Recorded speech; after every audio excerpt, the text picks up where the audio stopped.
Bonjour, je m'appelle Jean-Philippe Gervais et je suis économiste agricole en chef chez Financement agricole Canada. Dans cette chronique, je vous parlerai de la performance économique du Canada et de l'économie mondiale et je vous donnerai un bref aperçu des perspectives des secteurs animal et des grains. La croissance de l'économie canadienne est au ralenti. La combinaison de l'endettement élevé des consommateurs et d'une économie mondiale battant de l'aile limite les possibilités de croissance ici. La Banque du Canada prévoit que l'économie canadienne connaîtra une croissance de 1,5 % en 2013. L'investissement commercial augmentera au fur et à mesure que l'économie mondiale se redressera. Ces facteurs, conjugués à de faibles pressions inflationnistes pour le moment, laissent croire que les taux d'intérêt resteront bas jusqu'en 2014. Au chapitre des perspectives d'emploi, on observe des disparités entre les diverses régions du pays. Le taux de chômage reste élevé dans les principales régions manufacturières comme le Québec et l'Ontario et les provinces de l'Atlantique, alors qu'il se tient tout juste au-dessus de 2 % dans certaines parties des prairies.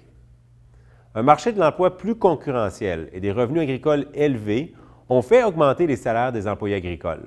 Lorsqu'on compare les années 2012 et 2007, on peut voir que le pourcentage de travailleurs agricoles gagnant un faible salaire a diminué de moitié, tandis que le nombre de travailleurs dont le salaire tombe dans l'une des catégories de revenus plus élevés a augmenté. En fait, cette hausse du salaire des travailleurs agricoles surpasse la performance de l'économie en général. La tendance à la hausse que connaissent les salaires et le défi de trouver de la main-d'œuvre qualifiée vont persister partout au pays, mais se feront davantage sentir pour les producteurs primaires et les agro-entrepreneurs de l'Ouest canadien qui sont en compétition avec d'autres secteurs. Le chômage reste important dans de nombreux pays européens et il est prévu que la contraction de l'économie européenne se poursuivra cette année. On peut s'attendre à ce que le taux de chômage continue de progresser alors que les gouvernements tiennent le cap avec leurs plans d'austérité. Cependant, la crise de la dette reste heureusement confinée à l'Europe, ce qui restreint les répercussions, dis-je bien, négatives sur les marchés émergents et par conséquent n'a pratiquement eu aucun impact sur les producteurs canadiens. Des perspectives sombres au chapitre de la croissance économique, associées à des craintes récurrentes d'une nouvelle crise, laissent toutefois croire que toute cette histoire n'est pas terminée. Un autre chapitre intéressant de l'économie mondiale concerne le Japon. Fait à noter, il est la troisième destination en importance des exportations canadiennes de produits agricoles en 2012, étant déclassé de la deuxième place par la Chine dont la demande est en expansion. En décembre, un nouveau premier ministre japonais a été élu et ce dernier est en faveur d'une inflation plus forte et de politiques fiscales ambitieuses. Il faut d'abord savoir que l'économie japonaise lutte contre la déflation depuis 1998. L'objectif de la Banque centrale du Japon, en ce qui a trait au taux d'inflation, a d'ailleurs doublé et elle cible maintenant un taux de 2 %. Pour atteindre ce taux et donner un coup de pouce à l'économie, la Banque centrale augmentera l'achat d'obligations et mettra davantage de yens en circulation. Cette nouvelle politique monétaire aura vraisemblablement pour effet de diminuer encore plus la valeur du yen qui, lorsqu'on le compare au dollar canadien, est en baisse d'environ 20 % par rapport à sa valeur moyenne des 2 dernières années.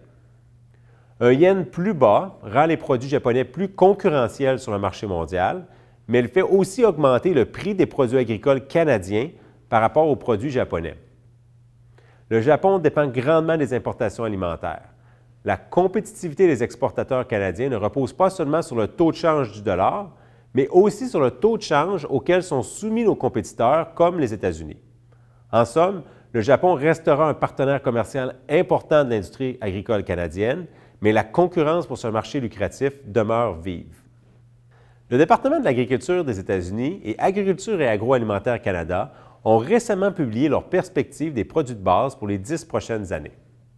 En les regardant, une chose est certaine, les prix moyens des principales cultures pour les 10 prochaines années devraient être moins élevés que ceux des 2 dernières années.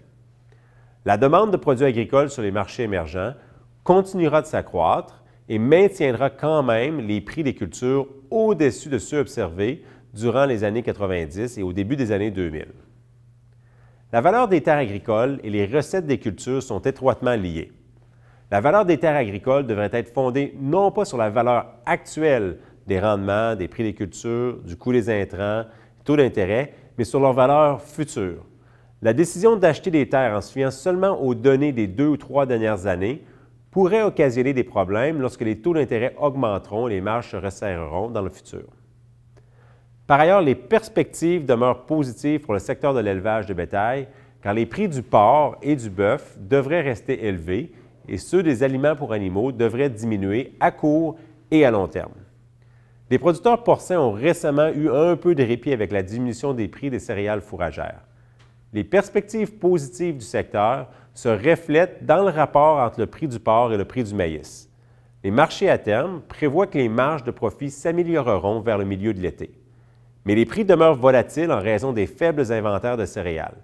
Cette perspective d'amélioration du secteur a déjà été envisagée et évoquée à la fin 2012 et au début 2013, puis reportée par la suite. Il faut donc continuer de rester vigilant. L'économie mondiale reste clairement polarisée.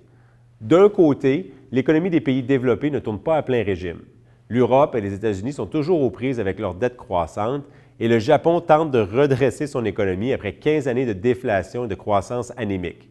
De l'autre côté, l'économie des pays émergents pousse à la hausse la demande de produits agroalimentaires.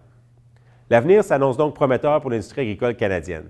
Les prix élevés des produits que l'on connaît à l'heure actuelle peuvent toutefois poser un risque aux entreprises qui évitent de tenir compte d'une éventuelle chute des prix. Il est donc sage pour les producteurs et agro-entrepreneurs canadiens d'envisager différentes hypothèses et d'examiner les possibilités qui les aideront à rester concurrentiels à long terme.